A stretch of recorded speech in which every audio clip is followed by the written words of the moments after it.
ఏకో నారాయణ పరబ్రహ్మణే నమః. ఇక్కడ స్థలము తెలంగాణ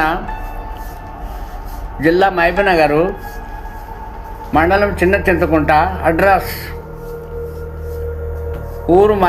ఊరు బండరపల్లి, రాకొండ స్టేజీ, కోయిల్ సాగరు నది పైనే రోడ్డు దగ్గరే దత్త వైకుంఠపురం దత్తాత్రేయ, పక్కనే వెంకటేశ్వర స్వామి అన్నీ ఉన్నాయి. పార్వతి, లక్ష్మీ, సరస్వతీదేవి అందరు ఉన్నారు. కాబట్టి 3 రోజుల కార్యక్రమము. ఈ 3 రోజుల కార్యక్రమము ఎవరు ఏ భజన అయినా చేసుకోవచ్చు. మైకు చాలు, భజన చాలు. మనిషికి 3 గంటలు, ఎవరు ఏ గ్రూప్ వాళ్ళైనా 3 గంటలు చేసుకోండి. ఎక్కడైనా ఎంత దూరంలోన్నా రండి, ఎక్కడోళ్ళన్నా రండి తప్పకుండా. ఎందుకంటే మేము అన్ని ధ్యాస ఉండలేవు కాబట్టి ఎక్కడైనా సాధులు సత్పురుషులు ఉన్నా కూడా రండి, దేవస్థానం భక్తులున్నా రండి, భజన మండలి భక్తులున్నా రండి, ఆంజనేయ భక్తులున్నా రండి, అయ్యప్ప భక్తులున్నా రండి, శివ భక్తులున్నా రండి, నారాయణ భక్తులున్నా రండి, అయోధ్య భక్తులున్నా రండి. అందరూ మనమంతా సంవత్సరంకి ఒకసారి ఇక్కడ కలుసుకుందాం. వ్యాస పౌర్ణమి గురుదర్శనం పాపనాశం, గురుదర్శనం పాపనాశనం, సాధు దర్శనం శతకోటి పుణ్యము, గురువు దర్శనం పాపనాశనం, సాధు దర్శనం శతకోటి పుణ్యం, గురువు దర్శనం పాపనాశం. ఎన్ని యాత్రలు పోయినా గురువు దగ్గర ఉన్న పవర్ ఉండదు. ఎక్కడ ఏ కార్యం, ఏ సత్కార్యం చేసినా గురువంత పవర్ ఉండదు. సూర్యునంత పవరు చంద్రునికి ఉండదు, నక్షత్రాలకు ఉండదు. అలాగనే గురువుకున్న పవరు ఏ సత్కార్యంలో ఇంత పెద్ద పవరు, ఇంత పెద్ద పుణ్యం దొరకదు. ఇక్కడ ఏమేమి దొరుకుతుంది? భక్తి కలుగుతుంది, ఒకటి మార్గం దొరుకుతుంది, జ్ఞానం వస్తుంది, వైరాగ్యం వస్తుంది, బుద్ధి వికసిస్తుంది, మనసు పవిత్రమవుతుంది. మన మనస్సు అనేది మన దేహమే దేవాలయం అవుతుంది. మనలో దేవుడు ఉన్నది రుజువు అవుతుంది. మనం ఎలాగ చేయాలో, ఎలాగ తినాలో, ఎలాగ నిద్రపోవాలో, ఎలాగ మాట్లాడాలో, ఎలాగ తిరగాలో, ఎటువంటి పనులు చేయాలో, ఎటువంటి పనులు చేయరాదో ఇవన్నీ కూడా తెలిసిపోతాయి. ఎందుకంటే సులభంగా దొరుకుతుంది మోక్షం. సులభంగా మీరు నేర్చుకున్న పాటలు కూడా అర్థం కూడా ఇక్కడ అర్థమయ్యేటట్టు కూడా చెప్తాం. ఏ పాటను పాడండి, ఆ పాటకు అర్థం చెప్తాం. కాబట్టి హిందువులారా బంధువులారా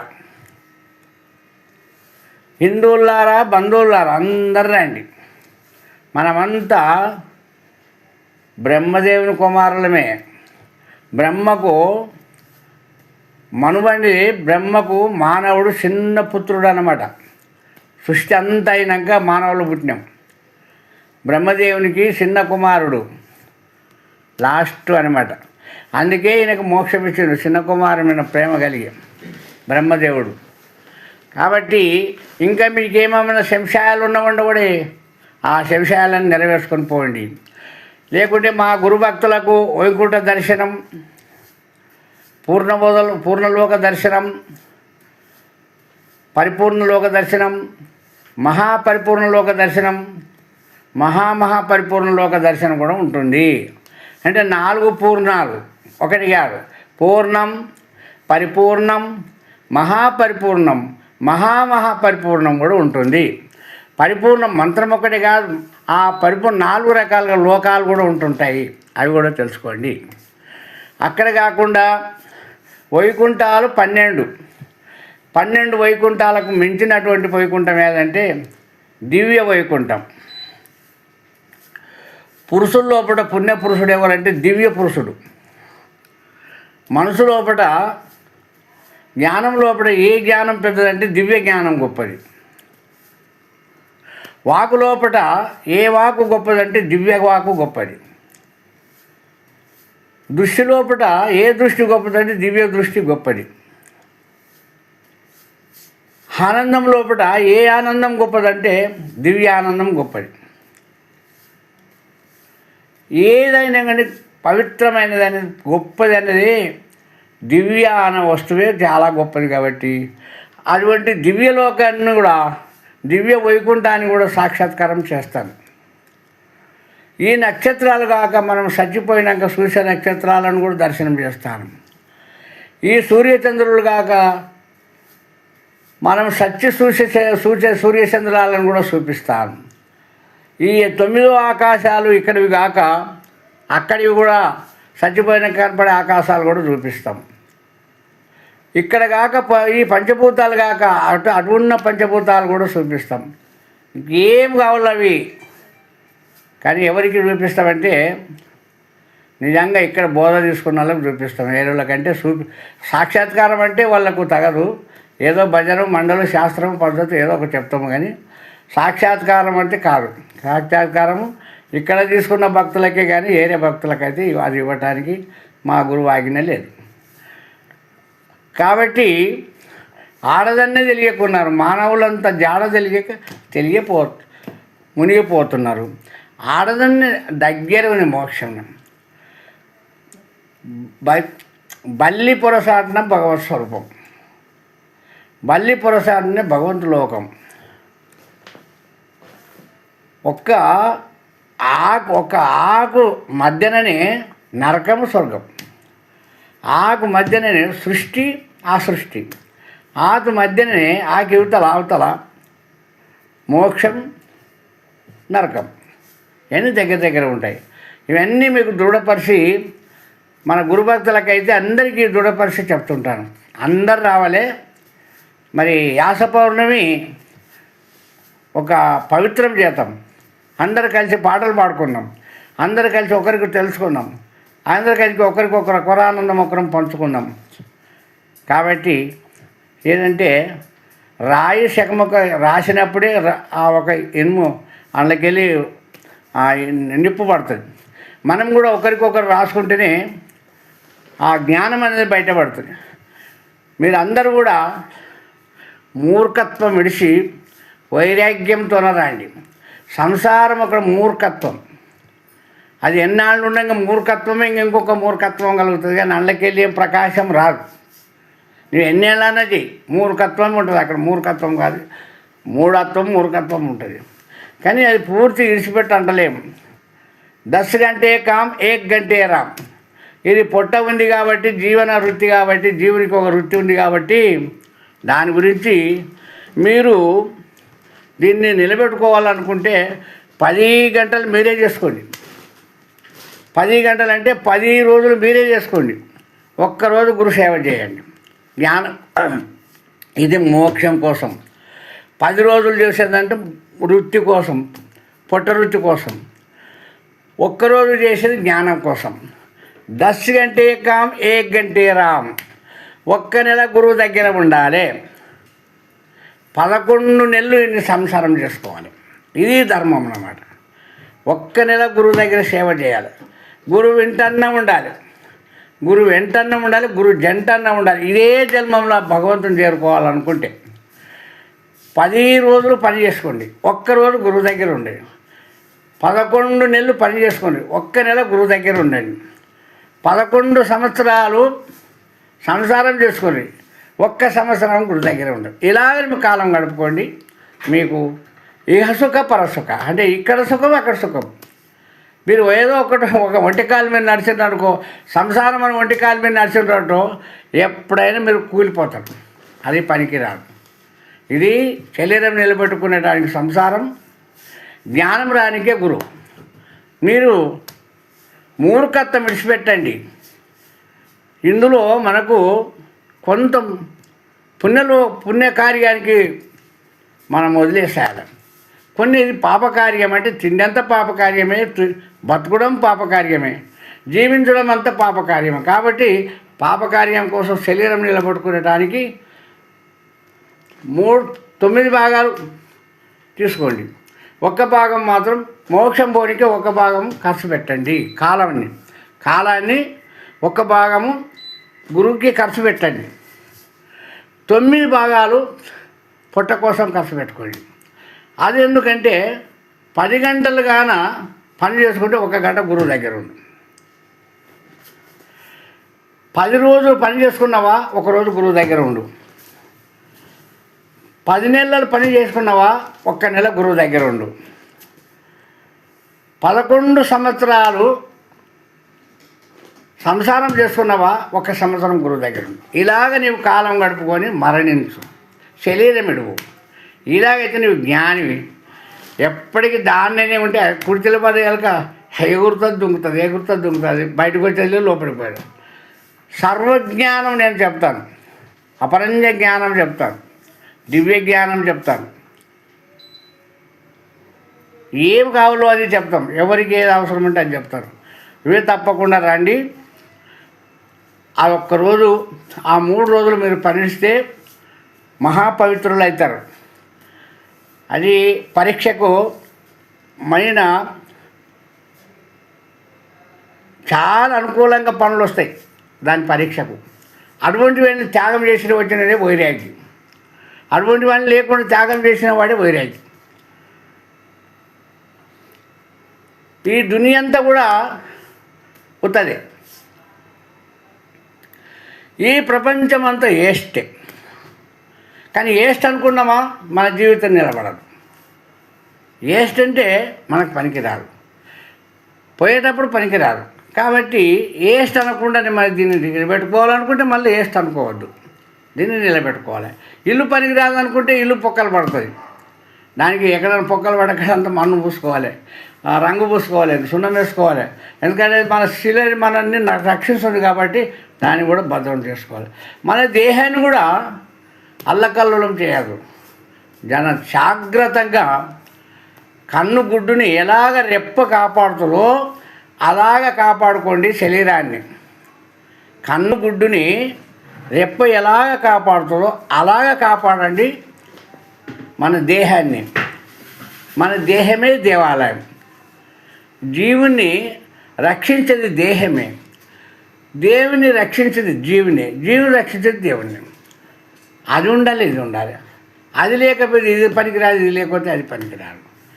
కాబట్టి ఈ 2 కలిసినప్పుడే మనకు మార్గం తెలుసుకోవడానికి ఒక సులభమైన యుక్తి ఉంటుండేది.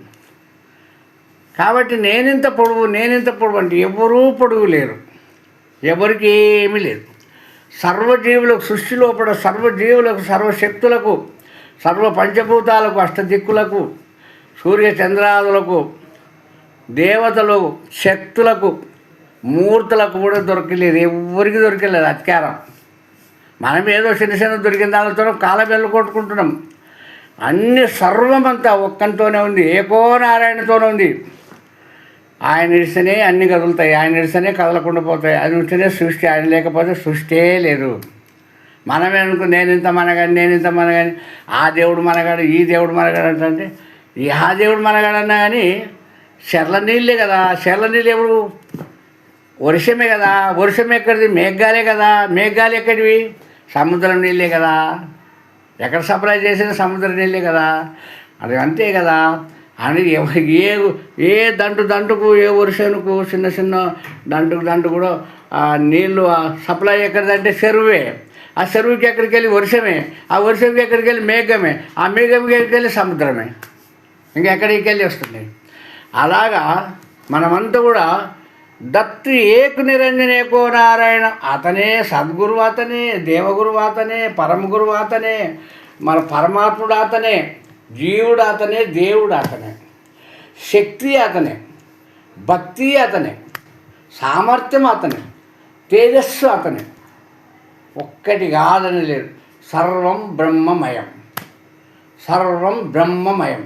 మీరు అన్ని శంశాలు పెట్టుకోవద్దు. ఆడికి పోతే నేను బాగా అవుతాను, ఏడికి పోతే బాగా అవుతాను. ఏడికి పోయినా ఒక్కడే ఇవ్వాల. నువ్వు ఆడికన్నా పో, ఆడికి పోయినా ఒక్కడే ఇవ్వాలి. ఆయన ఏకోనారాయణ భగవద్గీత చదువుకోండి. భగవద్గీతలు చెప్తున్నాడు, ఎవరికి ఏ రకంగా ఏ దేవునికి మొక్కినా ఆ దేవుని పరంగా నేనే వరం వేయాలన్నాడు. ఒక మశామ మొక్కిన ఆ మశామ రూపంగా నేనే ఇవ్వాలన్నాడు. భక్తునికి భక్తి కలగాలంటే ఆ భక్తి రూపంగా నేనే ఇవ్వాలన్నాడు.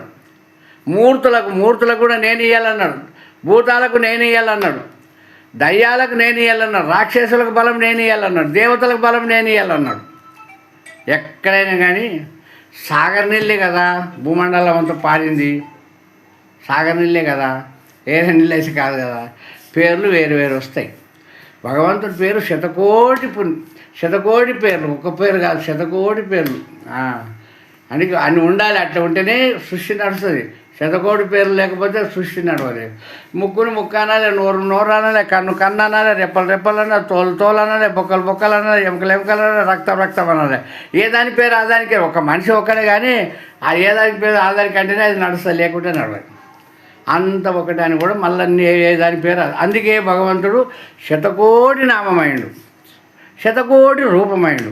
శతకోటి నామం, శతకోటి రూపం. ఎవరికైనా ఏమన్నా సంశయం అడ్డపడితే రాండి, తెలుసుకోండి. ఇది మనం ధర్మం, భగవంతుని ధర్మం. మనకు తెలిసింది ఒకరికి చెప్పడం పెద్ద ధర్మం అన్నమాట. అది దాచుకొని కానీ వ్యర్థం చేయడం కానీ అది మహాపాపం. పెద్ద ధర్మం మహాపాపం.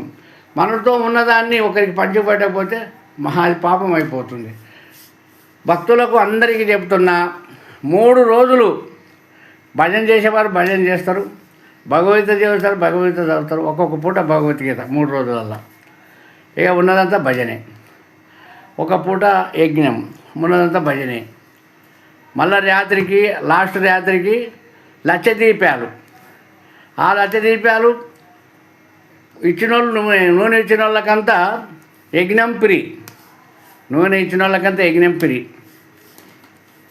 మరి నూనె రాలేదు, మీరే తెచ్చుకొని దీపాలు ముట్టించుకుంటారా? అంత కూడా అది మంచిదే. అట్లా కూడా చేసుకోండి. ఒత్తులు తెచ్చుకొని దీపాలు ముట్టించుకోండి, అది మంచిదే. రాత్రికి దీపాలు ముట్టేనికే పిల్లతో సమానం అందరు రండి, అందరు మీ ఎవరు దీపాలు ముట్టించుకోండి. ఆ రాత్రికి ఇక 3 గంటల దాకా భగవంతుని గురించి, మార్గాల గురించి, నడిచే యుక్తుల గురించి, కార్యాల గురించి, ఎవరు ఎట్లా చేసుకోవాలి, ఎట్లా బతకాలి, ఎట్లా జీవించాలి, దేశం అంటే ఏంది, దేహం అంటే ఏంది, దేవుడు అంటే ఏంది, దేశభక్తి ఉండాలి, దేహభక్తి ఉండాలి. దేహాన్ని కూడా పాడు చేసుకోకూడదు. ఇది దానికి సారబోయా, ఇది పోయా, నిప్పు పోయి, అది పోయి పాడు చేసుకోరాదు. దేహధర్మం ఉండాలి, దేశధర్మం ఉండాలి, దేవుని ధర్మం ఉండాలి, గురు ధర్మం ఉండాలి, తల్లి ధర్మం ఉండాలి, తండ్రి ధర్మం ఉండాలి, అనాథులకు ధర్మం ఉండాలి, అనాథ ధర్మం కూడా ఉండాలి. దయా దాక్షణ కరుణాదయ ఉండాలి, అన్నీ కలిగి ఉండాలి. మన సంప్రదాయం లోపల 10 రకాలుగా దానం చేసి ఒక రకం మనం తినాలి, మనం పూజించాలి, మనం ఓడుకోవాలి. కాబట్టి మనం అందరికీ మంచి సమయం వచ్చింది. ఫలానోళ్ళు కానీ మనం పిలవలేదంటే అనరాదు. మీరు వచ్చినాక మాకు ఫలాని గురువులం అని పేరు రాపియాల, మేము భజన చేస్తామని చెప్పాలి. ఏ కార్యం చేస్తాం, భజన చేస్తామా, కోలాటలు వేస్తామా, ఏది వస్తే అది. ఆడపిల్లలు బొడ్డెమ్మలు వేయచ్చు, ఏమైనా చేసుకోవచ్చు, ఎవరికి వచ్చింది అది చేసుకోండి. కాబట్టి అందరికీ మన హిందూ బంధువులారా, విశ్వ హిందూ పరిషత్తులారా, ఆర్ఎస్ఎస్లారా, హిందూ బంధువులు అంటే అందరికి వస్తుంది. కాబట్టి తుర్కోళ్ళు కూడా హిందువులే, క్రైస్తవులు హిందువులే, ఎవరు వీళ్ళంతా ఏరే కాదు. బౌద్ధులు హిందువులే, జైనులు హిందువులే, వీళ్ళంతా హిందువులే, హిందూ పరమే. అందుకే హిందువులు అంటే అన్ని మతాలకు కూడా వస్తుంది. ఇప్పుడు వేరే మతం వల్ల అయింది. ఒకప్పుడు కురుక్షేత్ర యుద్ధం జరిగేటప్పుడు ఈ మతాలు లేవు. బౌద్ధ మతం లేదు, జైన్ మతం లేదు, క్రైస్తవ మతం లేదు, ముస్లిం మతం లేదు. ఇవన్నీ ఎందుకంటే ఈ కలియుగంలో పుట్టినాయి. కాబట్టి వీటికి కొంచెం అవసరం ఉంది. అవసరమంతా నడిచి అవసరం అయిపోయాక వీళ్ళంతా కురుక్షేత్రంలో చచ్చిపోయిన వాళ్ళే. వీళ్ళంతా కురుక్షేత్రం చచ్చేటప్పుడు కృష్ణ పరమాత్మ దగ్గర వరం తీసుకున్న వాళ్ళే. ఇప్పుడు వీళ్ళందరూ ఎవ్వరు కాదు. మొహమ్మదు అనేవాడే దుర్యోధనుడు. ఎందుకంటే ఆయనకు ఢిల్లీ మీద పరిపాలన మీద వ్యామోహం సావలేదు. కాబట్టి కృష్ణ పరమాత్మ చెప్పాడు, నీవు కలియుగంలో పరిపాలిస్తపో, ఇదే ఢిల్లీ అని చెప్పేశాడు. అంత వాళ్ళే ఇప్పుడు యేసు ప్రభు కూడా అప్పుడు ఆ యుద్ధంలో ఉన్నవాడే, బౌద్ధుడు కూడా ఆ యుద్ధంలో ఉన్నవాడే, జైన్ల యుద్ధంలో ఉన్నవాడే, మహావీరుడు కర్ణుడు, ఎవరు కాదు, మహావీరుడు కర్ణుడే.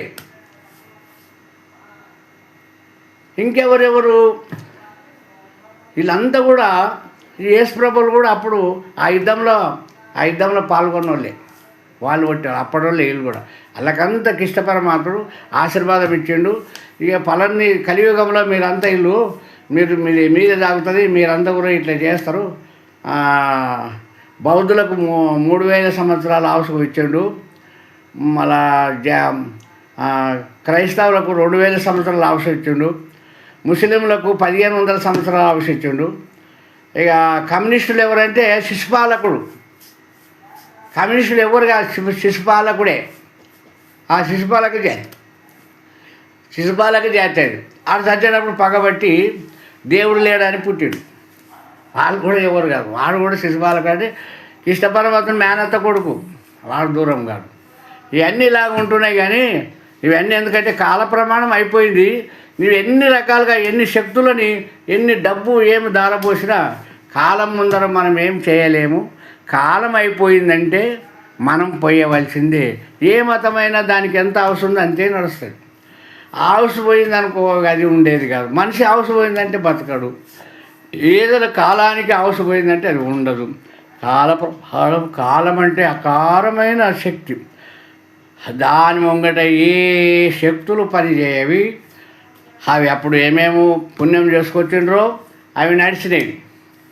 అది ఎన్ని పాపాలు చేస్తే కూడా బాగా నడిచినాయి. పని ఇప్పుడు అయిపోయింది, దాన్ని అవసరమణం అయిపోయింది.